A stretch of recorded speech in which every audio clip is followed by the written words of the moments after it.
Dans cette vidéo, nous allons vous présenter le métier de vétérinaire ophtalmologue.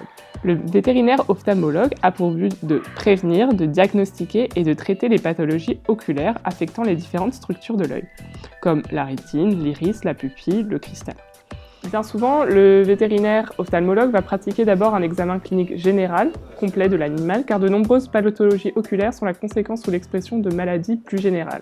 Mais il est courant également de réaliser des examens complémentaires pour orienter ou affiner le diagnostic.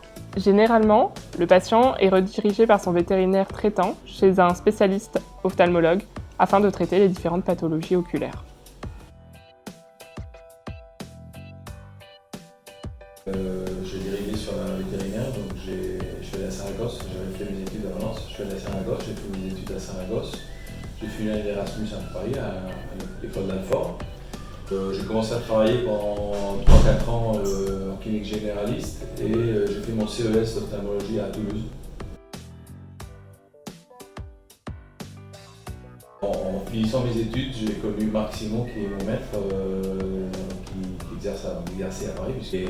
Et c'est là où j'ai dit c'est pas mal l'ophtalmo, je vais essayer de faire de l'ophtalmo.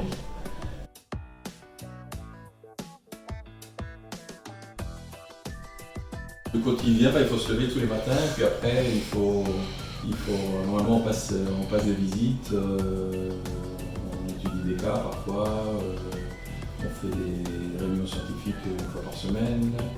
Et normalement le matin on fait plus le bloc chirurgical, on fait plus ce qui sont les chirurgies, parce que ça nous permet d'avoir moins de clients dans la salle, que la clinique soit plus tranquille et qu'on puisse surtout se focaliser sur une bonne attention sur l'anesthésie, qui est vraiment ce qui est le plus risqué d'une certaine façon sur l'ophtalmologie.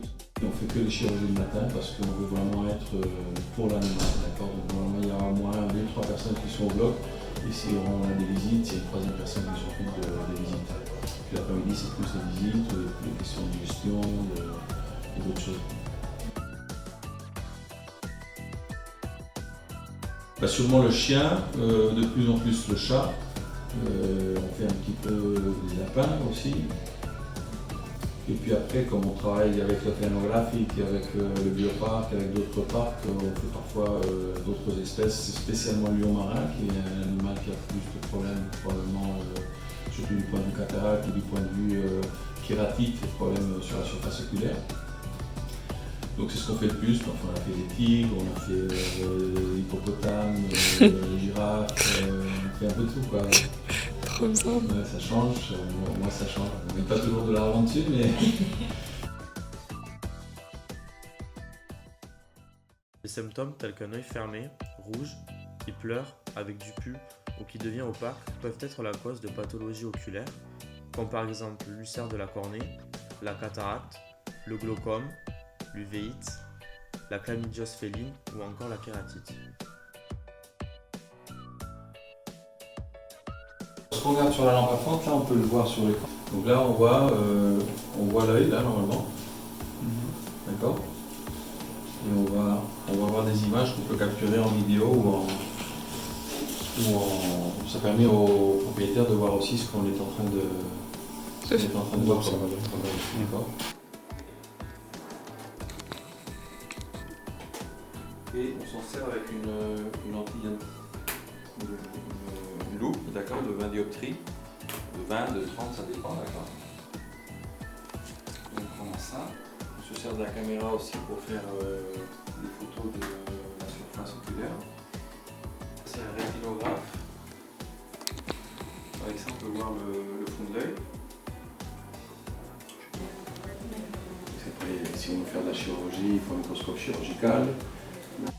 L'échographie de haute résolution, la lampe à fente, le système de vision, aussi pour le diagnostic de l'œil sec, où on peut voir le temps de rupture lacrymale, on peut voir le ménisque lacrymal, on peut voir un truc sur la qualité de la larme même, avec des contrastes. Laser chirurgical, l'endolaser, donc c'est le système de vision dans l'œil si on veut aussi, c'est pouvoir mettre une caméra dans l'œil pour faire des chirurgies du glaucome principalement, donc des corps ciliaires par exemple. Pilométrie, on a l'électrorétinographie. Il faut travailler, comme pour tout. Non, il faut être patient, il faut être méticuleux, peut-être perfectionniste, peut-être du bon côté, parce que c'est un mauvais côté aussi peut-être. Et puis voilà, il faut étudier, il faut s'exercer avant.